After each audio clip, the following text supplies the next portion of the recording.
હનુમાન ચાલીસા કરી છે અને આજે 143મો શનિવાર છે. આજે એક છે ને આપણી વચ્ચે પાયલબેન જાદવ, જે આપણા હિન્દુ સમાજનું અને આપણા વિસ્તારનું ગૌરવ છે, જે આર્મીની ટ્રેનિંગ પૂરી કરીને આપણી વચ્ચે જ આવ્યા છે. અમને એના પરિવારનો એવો એક હેતુ હતો કે આજે અમારી દીકરી અમારા ઘરે છે, તો આવા ધાર્મિક કાર્યક્રમનો સરસ મજાનો એ લાવો લે. આવતીકાલે બેન પોતાની ફરજ ઉપર પાછા જઈ રહ્યા છે.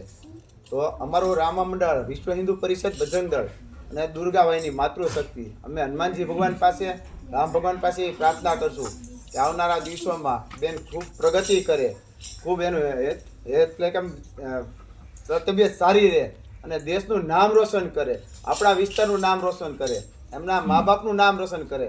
અને એમના મા બાપે જે વિચાર્યું છે એની કરતાં કલ્પના કરતાં પણ ભગવાનને જાજુ દે, એવું અમે બધા રામા મંડળ, વિશ્વ હિન્દુ પરિષદ, દુર્ગાવાહિની માતૃશક્તિ આ બધું વિચારી રહ્યા છીએ અને ભગવાન પાસે પ્રાર્થના કરશું